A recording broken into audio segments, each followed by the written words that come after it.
I'm joined now by Israel's Minister for the Economy, Naftali Bennett. Very good to talk to you, Mr. Bennett. Everyone understands the right of nations to protect their integrity and to protect their citizens, but by any stretch of the imagination, is Israel's response not disproportionate here? Are you kidding me? If 1,000 missiles were shot on your home and on your family, like they were this morning, would you be talking about the proportional? The only difference between us and Hamas in Gaza, that we see right now, an attack over, the only difference between us and Hamas in Gaza is that they are deliberately sending their women and children to stand next to missile launchers in order for them to get killed, and then they can cry to the world that they're being killed. This is cynical and cowardly. Your question is not appropriate because Israel has all the right to defend itself. We pulled out of Gaza Strip 9 years ago, back to the 67 lines. There's no Jews in Gaza. They started this, they're continuing this. This can all go away the moment they disarm themselves and stop shooting at us. Right, but I am not kidding you, but the fact is that, yes, and as you heard me say in my first question there, of course everyone understands the right of Israel to protect itself.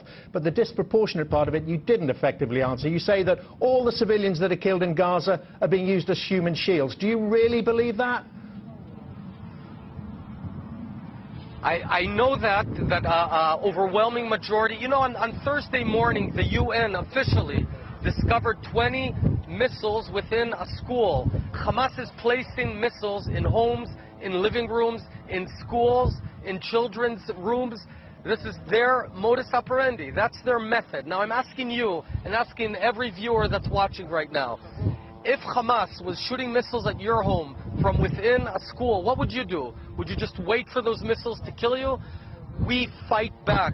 We fight back in order to defend ourselves. You know, this question has been put to many in the UK, and they reply, we wouldn't indiscriminately kill women and children. We've got pictures. Let's just have a look at them now of the aftermath of one of the recent attacks there. And it seems women and children, by no means trying to protect missile sites or whatever it is you're describing, trying to flee from a bombardment of their homes. It's disproportionate, Minister.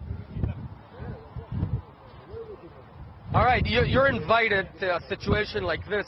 You know, it's just great sitting on the sidelines and telling us how to react when they deliberately, without any reason, they have no territorial claim on Israel. We pulled out of there, back to the 67 lines. They're shooting at us.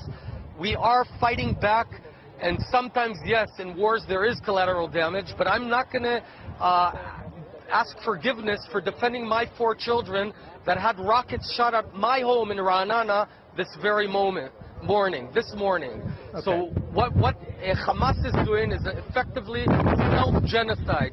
They're, in a cowardly and cynical fashion, placing their women and children as shields, killing them, and then coming to Sky News and other outlets and saying Israel is killing them. If they stop shooting, the whole conflict goes away. Okay, indeed, but I mean, there you are, you more or less threw it away, but an admission from you finally that there is what you call collateral damage, that is dead civilians. And look, if anything visually proves the disproportionate nature of what's going on here, there are you, standing there in your shirt sleeves there, dressed for whatever the weather is. Our correspondents, all the media that are reporting from Gaza, they're in flak jackets, they're in helmets. That's how dangerous it is there.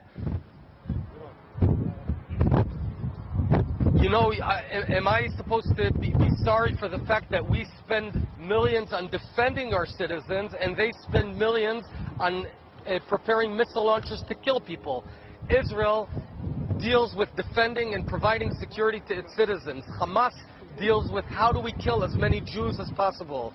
So I think that we have our right to live here, and exercising our right to live here means that if someone is shooting at you, you shoot back to that person, and if that person is cynical and cowardly and hoarding women and children around him, well, he's to blame for this catastrophe. Okay. Minister, thank you very much indeed. Minister for the Economy there in Israel, Naftali Bennett.